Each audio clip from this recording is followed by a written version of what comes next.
Valentine's Day is almost here, and in honor of that, I'm going to show you guys how to make these super easy and super simple heart-shaped garland. First, you're going to need any colored paper, double-sided tape, normal Scotch tape, a pair of scissors, and any yarn or thread that you have around the house. First, flip your paper over so it's right side down. Then, fold a triangle, bringing the top edge to the side edge so that you can make a square. This also works if you just already have square paper. Next, you're going to want to cut along the extra rectangle that is not a part of the triangle. Once you do that, you will have a big square.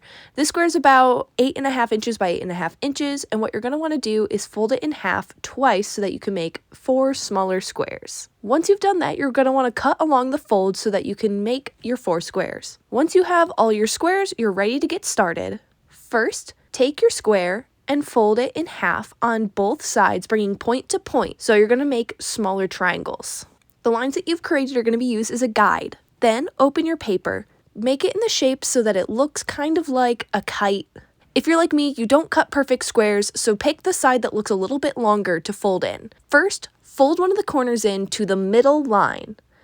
Then crease it. Once you've done that, flip around to the other side so that folds at the top, and fold that one all the way to the end. Then you should have a middle line that you can see, and you can fold the sides up like so to make your heart sides.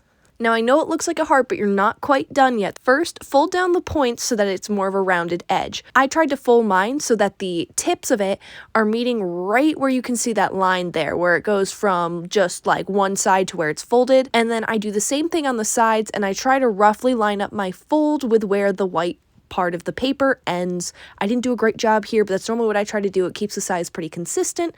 And there you go, you have your heart shape, but there's a couple more steps. This is where the tape comes in. First, take your double-sided tape and put it inside of the 2 heart folds to keep it closed.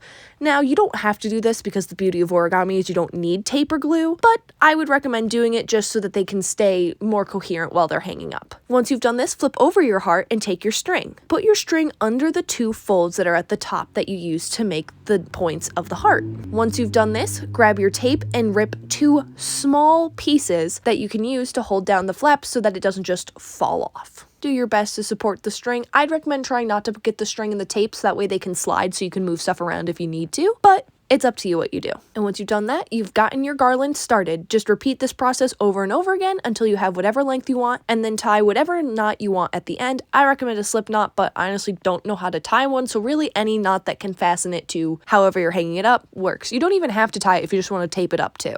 And here's my finished product. I decided to use the little extra rectangle piece to make smaller hearts so that my garland was a big heart and a small heart. I hope you guys enjoyed this tutorial with me. Like for more.